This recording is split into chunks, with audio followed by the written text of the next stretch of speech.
remember the day we opened, this is classic, the day we opened, we couldn't handle the volume. Like we got slammed. And I had team members just walking off the line saying, F this, I don't want to be a part of it. We couldn't service customers. Air conditioning broke in the middle of June. It really sucked. And I remember going home to my wife, I'm like, I may have made the biggest mistake of my life.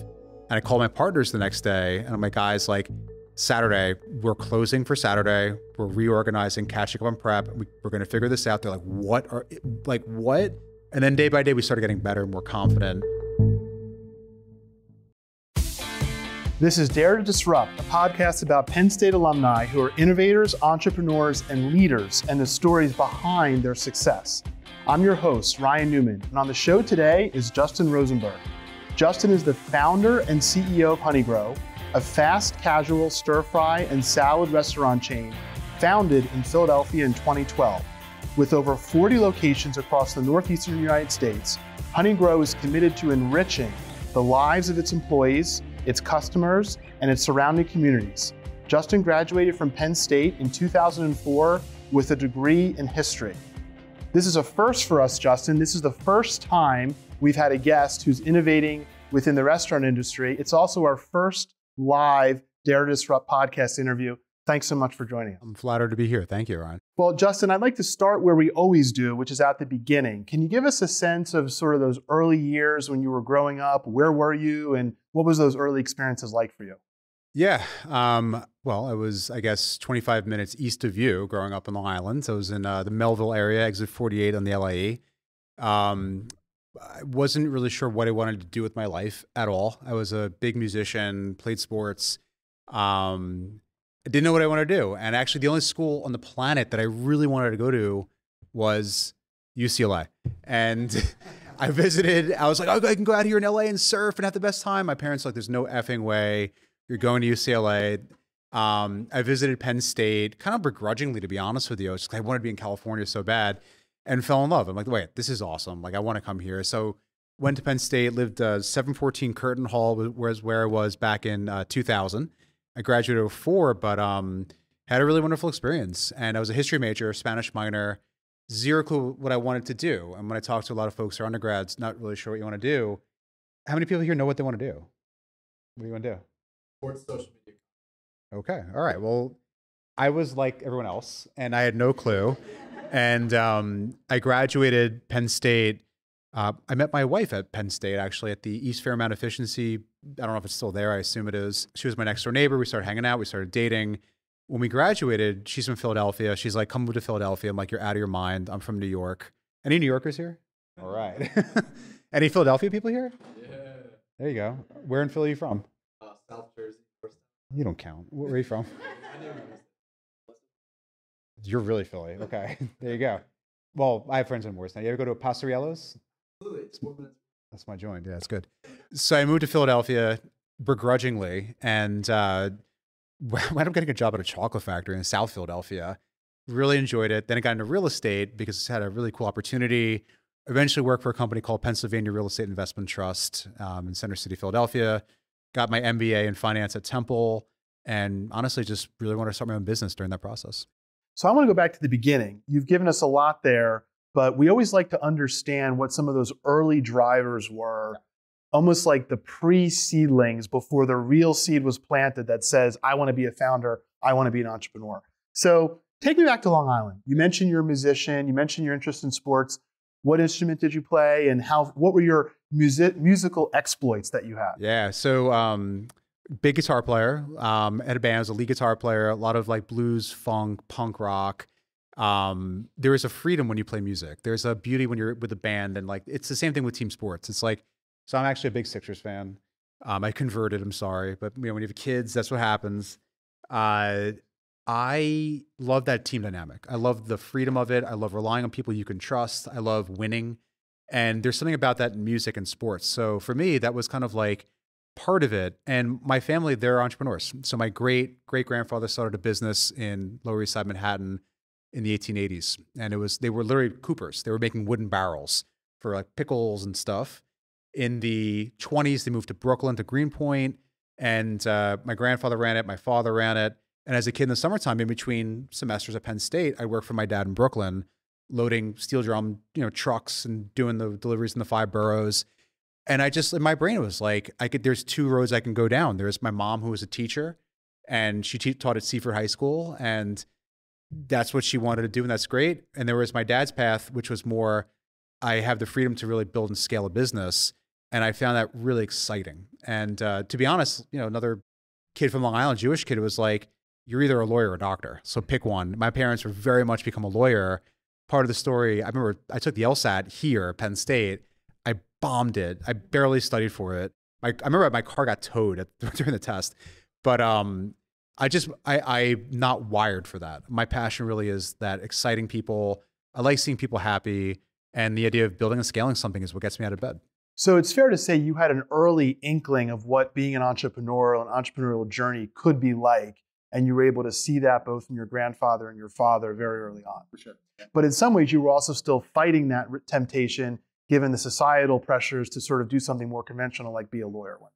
Yeah, I think there's that feeling of safety and security. I interned at a law firm in Manhattan. It's kind of like you're a lawyer, you make a good salary, and you live your life. And I remember like photocopying a stack of things. Like, this is horrible. like this is the saddest feeling. And to be honest, when I was working corporate for about 6-7 years before starting honeygrow, I kind of had that same feeling. I'm like, I don't feel excited. Like the company was great. They own shopping malls. But I don't know, like there's something about being out there and scaling and building it in your hands and stuff and creating, and life's short. Like I'm already 42. I graduated yesterday, right? It was 2004. It feels like I just was here. And, before I know it, I'll be in my 70s, hopefully. Well, not too fast, but I'll hopefully get there.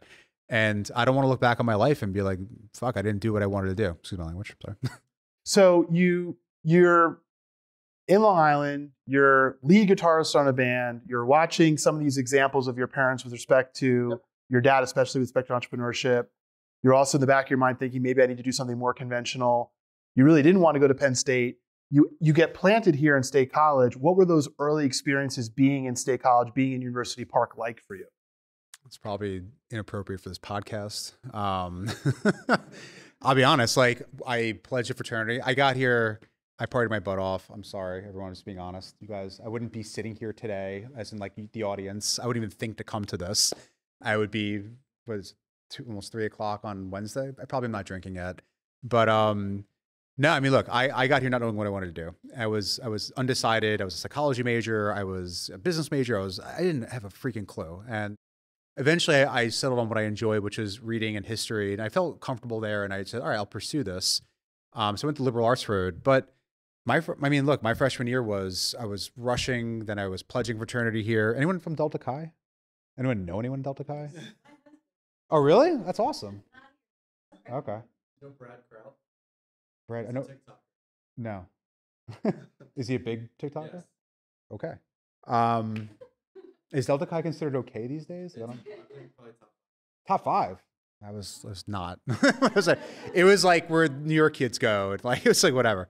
I had a lot of fun, and I remember I graduated high school. I was senior class president. I was, honor society, blah, blah, blah. When I graduated Penn State, I remember like I had to play catch up to get my grades back up because my first 2 years, I just had too much fun. So I had to work hard those last 2 years. So let's talk about that for a part if we can. You're in high school, you're class president, you're playing the guitar, you're playing sports, and then you get to Penn State.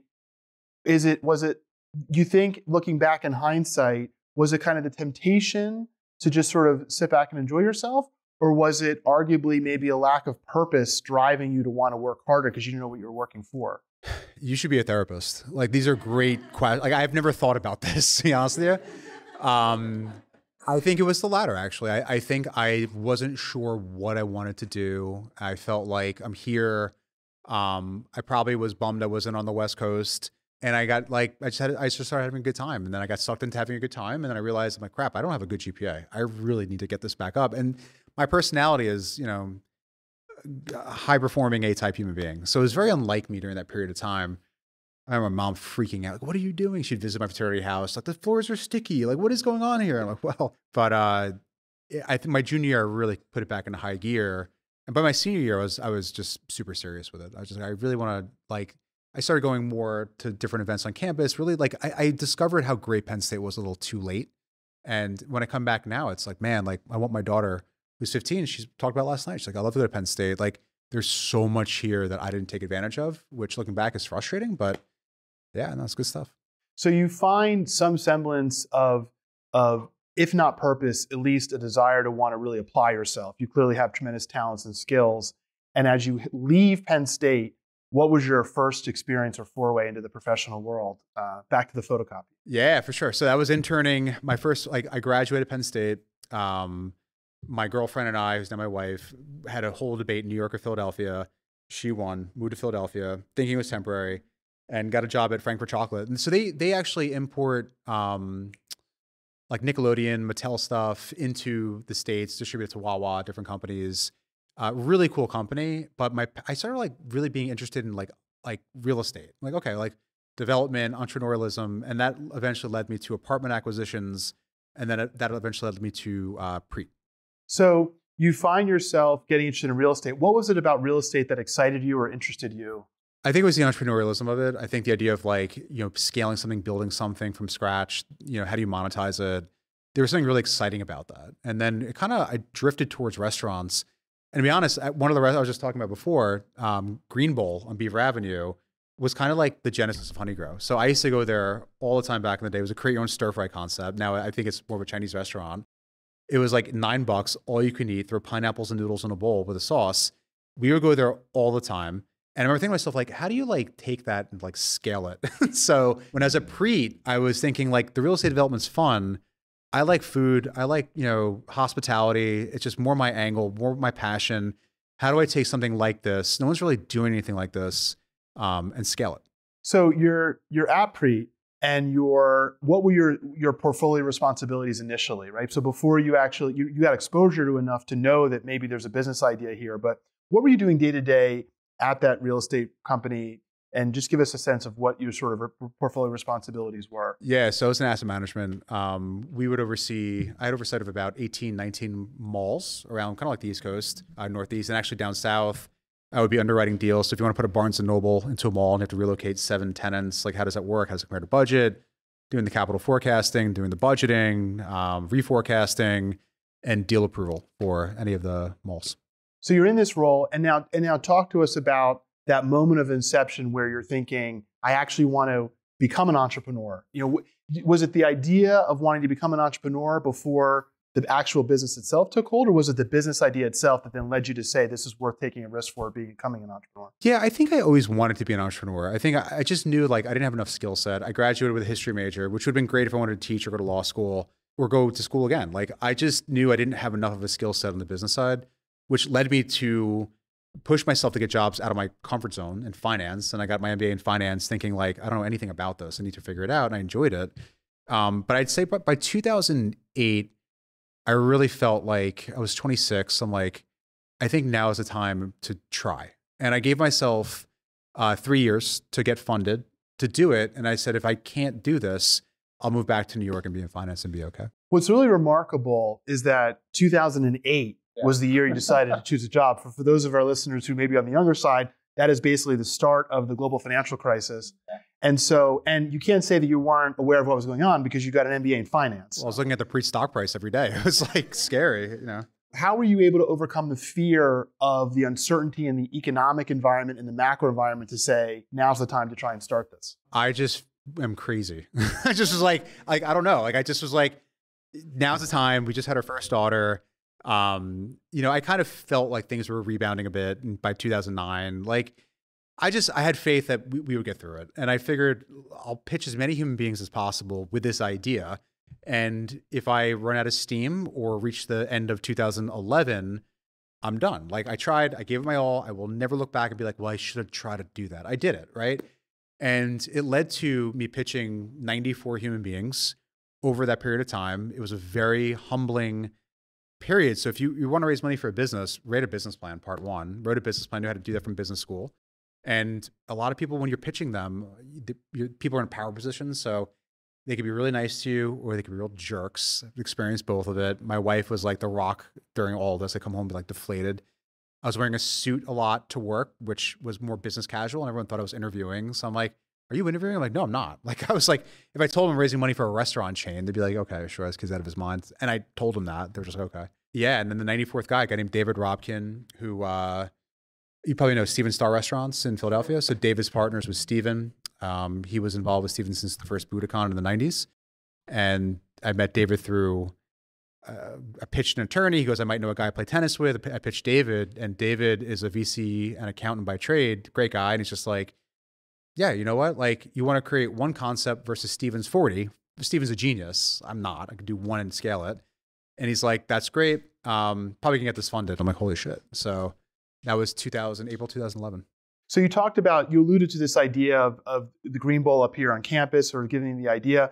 How about just overcoming the uncertainty around this notion that like another restaurant chain, really? Yeah. You know, how did you sort of overcome that, the lack of novelty of this idea of another place to go and eat, not to mention just the tremendous difficulty. I mean, I think for everyone that can think of a restaurant chain that they know, they can also think of a vacant building where there used to be a restaurant chain they used to know. Well, that's absolutely right. So when I was a Preet, I would see the sales information for the various tenants. So, you know, Saladworks was doing gangbusters back in the day at Cherry Hill Mall. Chick-fil-A would always do great no matter where it was.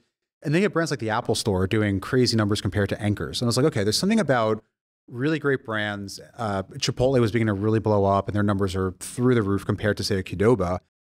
So like, what is it about creating a great brand that you can scale that's different? So I didn't want to be a Mexican concept. I didn't want to be a burger concept. I didn't want to be another salad concept. You know, we sell for every, I think it's 80% stir fry to 20% salad. So really more of a stir fry company.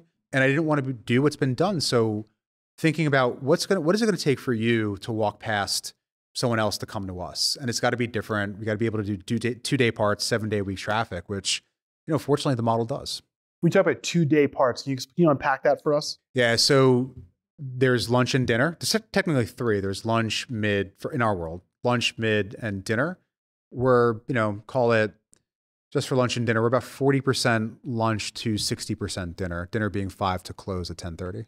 And so you have this idea, you're pitching all these investors, you know, it only takes one yes, yeah, right? But when you walked out of that 93rd pitch of a no, were you still amped to do number 94? And how long were you in the trajectory? You said you gave yourself 3 years to get funded, 08 to 2011. How late into that cycle were you before you got that 94th yes? Yeah, so if I started the process at the beginning of 2009, I was, you know, 2 years and 3 months in. So I had, you know, 9 months to go. So I was really, in the beginning, you're full of like, yeah, I got this. And you'd be like, yeah. And then by that point in time, you just become really calloused. But the good is like, you really begin to know the questions and you gain confidence. Like, I remember the first time I pitched somebody, I was just like, I got this idea. The guy's like, speak up. And I'm like, he goes, how much money do you need? I'm like, $500,000. He's like, kid, that's not enough money. I'm like, okay. I was like nervous. And then by the time I got to like 91, I was just like, we need $1 million. I raised the number. We need $1 million. Here's how we're going to do it. Here's where we're going to go. And like that confidence was key in raising capital. So I was tired for sure. And I think I probably would have made it to the end of the year, but I think December 31st, 2011, I would have been done. Like, that's it. So you get your first yes. Yeah. Check for $1 million? It was him. He brought another individual on, and yeah, together everyone raised $1 million.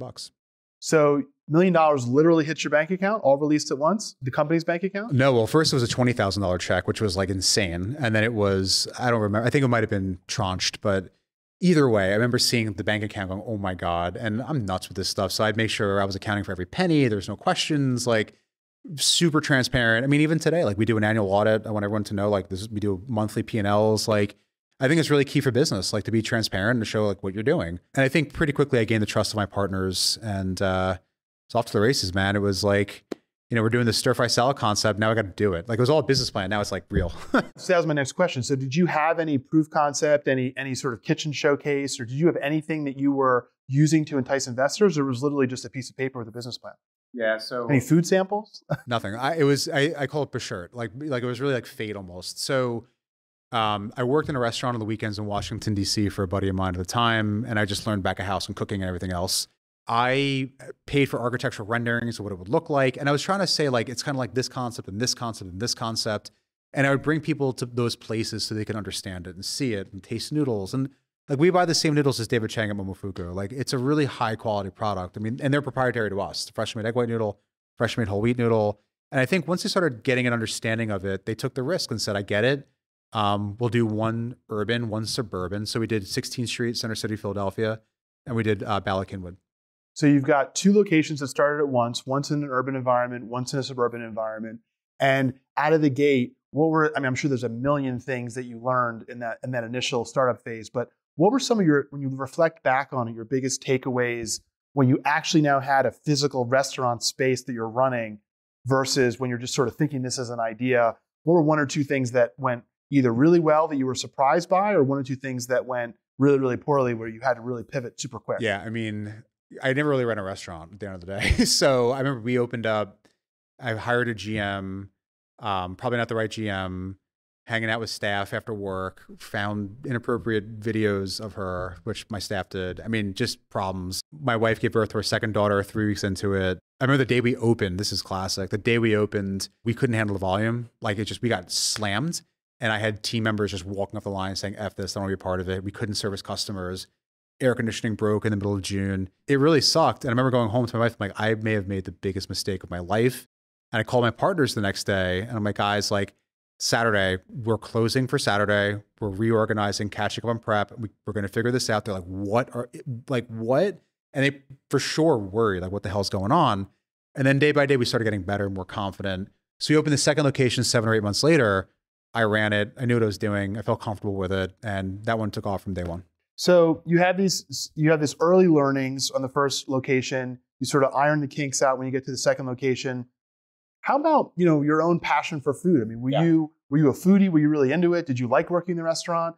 So you hear from one single location restaurateurs that the trap of the restaurant is the hours are horrible, the work is really grueling, and you got to wake up and do it all again the next day. Right.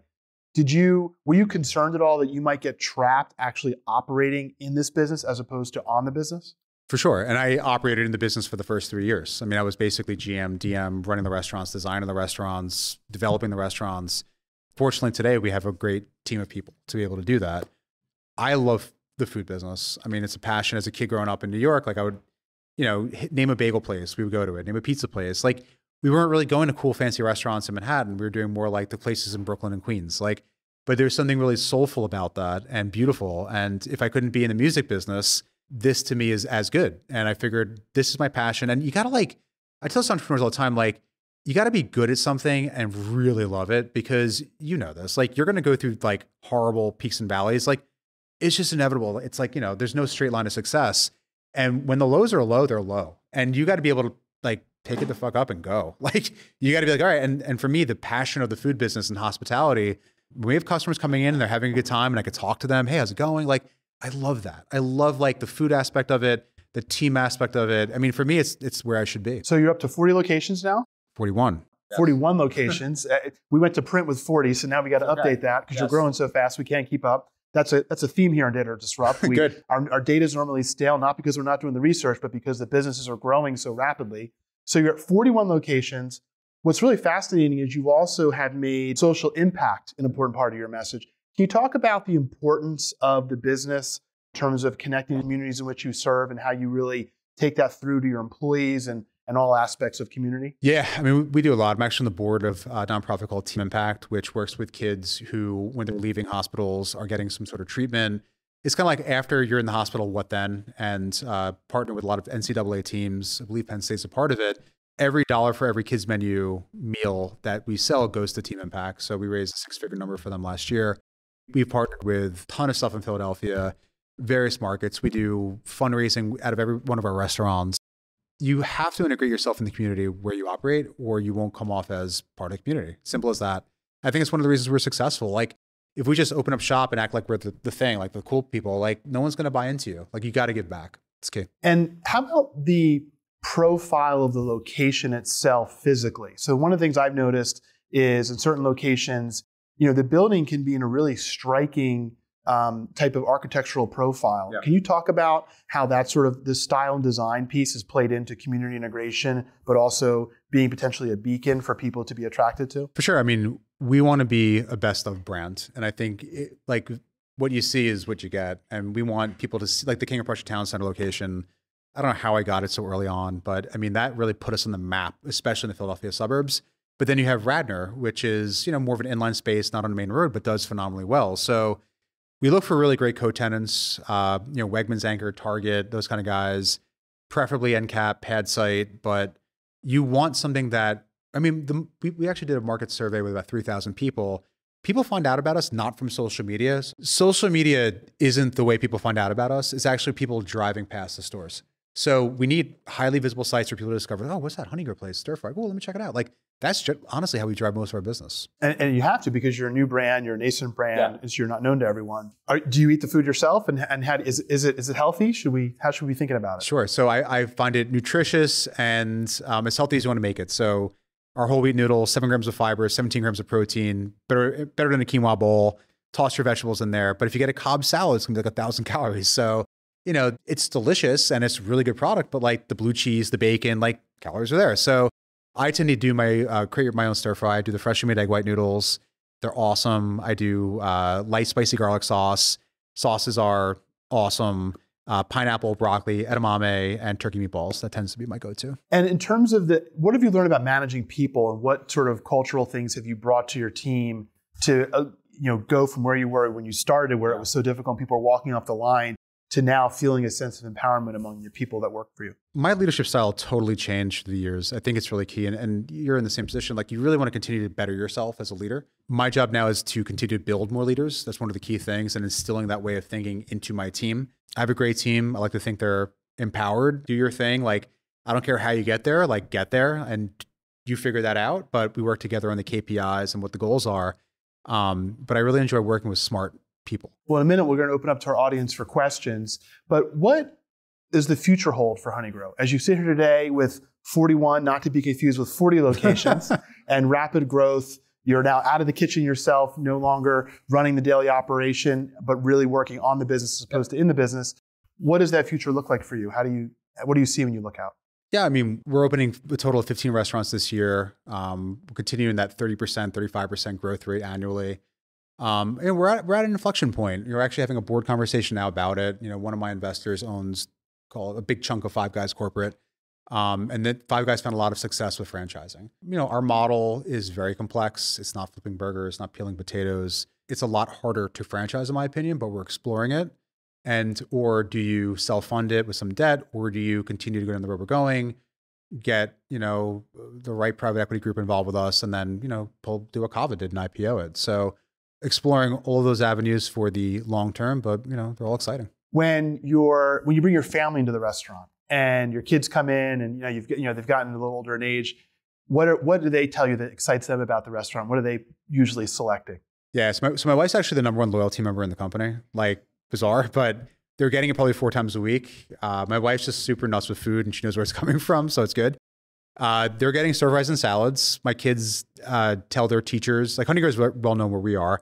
So my kids will tell their teachers, oh, my dad's the founder of Honeygrow. And I think they're just trying to get like good grades or something. So, they leverage it and good for them. So yeah, it's all good. Now I have to ask the question, I'm going to let the audience ask questions in a minute, but I have to ask the question that all audience members want to know. Is there a state college location coming? And if so, when? So I'm looking at 2 sites while I'm here. At the earliest, it'd be the end of next year. At the earliest. Well, whoever your host is for the Penn State visit, we're going to make sure you don't actually leave the zip code until that location has been identified. One is very close to right here, so I'm trying. Very cool. Thank you. Great. Well, now we're going to open up to audience questions, and we have a mic that we're going to pass around, and your chance to really ask Justin any questions ranging from his entrepreneurial journey to his Penn State journey to anything about the business Honeygrow as well. How you doing? My name is Daniel, and I first interacted with Honeygrow on the City Line Avenue location. Lovely spot. It is exactly the way you market it, is exactly the way I stumbled upon it. Kind of like, oh, wait, what is this place? But I do have just a foodie type of question first. Have you thought about the inclusion of fish within your menu? Yeah, we have shrimp, obviously. We had a lot of people wanting us to do tilapia, and it's just, you want to limit the amount of SKUs you have. It's one of the challenges with the model. We have 85 SKUs on the menu. So I think fish becomes a bit more challenging. It's tougher to keep fresh. If I can't do it great, I don't want to do it. I worry about fish. Hi, my name's Alex. I just had a question. So looking back, like at everything that you've accomplished so far in your lifetime, like what would you tell like yourself, if we're back at like I don't know, when you were pitching, like your first starting pitches, your first few, whatever, what would you like tell yourself then if you could like look back and go to that moment? Nothing. No, I got to go through it. Nothing. You got to just keep moving forward in life. I've learned that. Like, there's a lot of ups and downs. You just got to keep going. Hi, I'm Nathan. I'm curious if you have a favorite or most impactful book that you read about business along your journey. Oh man, I'm a big, I don't know if you are, a big book person. There's a lot. I actually finally read Shoe Dog by Phil Knight earlier this year, which is super great. Like, I always recommend that for entrepreneurs looking to start out. One that's way more complex, but I thought was really interesting, was Robert Moses' book by, what's his name? Caro, which, again, like, what I liked about that book was how difficult it is to build things. Power Broker by Robert Caro, exactly. So it's about Robert Moses.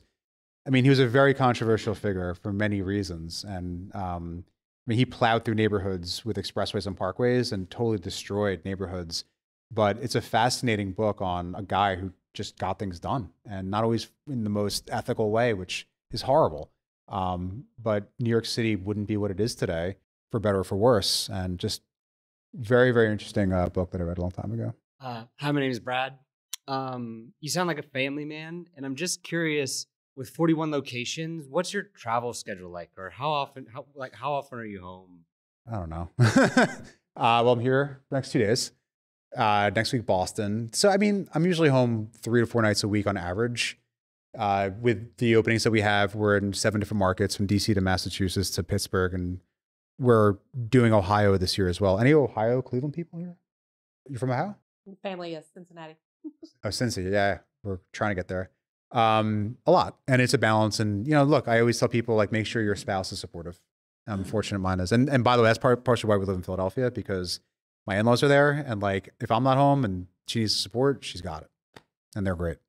Hi, I'm Heather Winfield. Thank you so much for being here today. And I was curious, you've talked a lot about how this came to be, how you got to this 41 stores. Are there any other challenges that you faced along the way that you can talk about? If there's been, you know, some stores that weren't as successful in their locations and you had to close, or if there's been any other, you know, stories that we can learn from your failures as well as your success. A lot of mistakes. Yeah, I mean, I'll tell you quick. I mean, the first like 13, 14 restaurants that we opened were extraordinarily successful. And when you have so much success so early, you tend to just get arrogant. Without even realizing, you just become overconfident. So we raised too much capital, in my opinion, too early. And we had the pressure to grow really quickly. So we wound up doing in 2016, signed a bunch of leases in Chicago, in Pittsburgh, in Boston, Baltimore Metro, DC Metro, New York. And I wanted to do a second concept called Mini Grow, which would be a smaller footprint version of honeygrow, easier to do. And simultaneously, with all this capital we raised, we hired this big fancy corporate team. So the G&A skyrocketed and the cost to build the honeygrow was high, which is why I wanted to create that second concept, Mini Grow, to kind of alleviate that. It was like you read a business textbook of everything never to do, and I did that. And so by 2017, we opened all this up. 2018, running out of cash, and we had raised a lot of capital. And I'll never forget, like, I was on vacation with my wife in Miami, and she's on the phone with my kids, and I'm on the phone with my CFO. And my CFO is just like, we have a board meeting in 2 weeks, and we're going to declare bankruptcy. That's it. We're calling it a day. Justin, we're not going to get out of these leases. We had this weird bifurcation where the new markets weren't taking off and the older markets were doing unbelievably well. So this weird bifurcation, and it was just sucking cash. So tough board meeting, you know, laid out a plan. The investors were supportive. Basically said, like, look, we're going to reduce the G&A. We're going to stop growth. We're going to close Chicago. It's a bridge too far. And we're going to drive sales and profit. And 2019, we made some big changes on the P&L without ever reducing quality. That was kind of like key. Like, how do we better manage the business? How do we get the construction costs down? How do we make the right model to scale? And, you know, I have an awesome group of people that work with me, and, you know, they did it. So they really figured out, like, well, you know, our CEO, Walt, he's also a Penn State guy, Walt Harkins, shout out. He really, you know, did a great job. Give him a round of applause. Penn State engineer guy. He actually was formerly Five Below, head of their development, who I poached. But he figured out with his team how to like take this thing from a $1.3 million cost and get it below $1 million. And then the returns really made sense. In our world, you need a 2-to-1 sales to investment ratio. You need a less than a 2-year payback, and you want above a 20% four-wall profit for every restaurant. And we all work our butts off to get there. And there's a lot of people I don't have time to mention, but you know who I'm thinking of you, and I love you. I mean, the team really stepped up. They did an unbelievable job in their own way. So 2020, we're ready to rock. Things are better. March, by August 2020, we were actually doing okay. We leaned into third-party delivery, DoorDash, Uber Eats, kind of saved our butts. It was 8% prior to the pandemic, and then became 45%, and we survived. And then since stopping the engine of growth and then restarting it in 2020, we've opened 18 locations, and they're outperforming all the other ones. So that breather, I tell people who want to grow fast, like make sure you really nail down what you have. Because I think we had a false positive in the beginning. Justin, can we talk through some of that for a minute? So let's just unpack that a little bit. So really incredible, and credit to Heather for an amazing question. So you've got this experience where what you're doing is working, and every marginal dollar before you expand outside of the region, every marginal dollar you're investing is showing you a marginal return, and you're feeling really good about it. So as you sort of, but you've also got this pressure, this crush, if you will, of all these dollars. And so just to kind of pack that for our listeners, if you have too much dollars and you're not putting them out into the businesses, the return on investment of those dollars is not high enough, even though your actual units per unit is actually performing well. So you say, okay, I've got all these dollars, I'm forced to expand.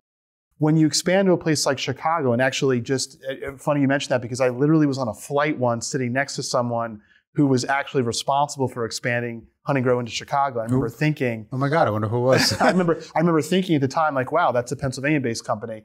What are you doing in Chicago?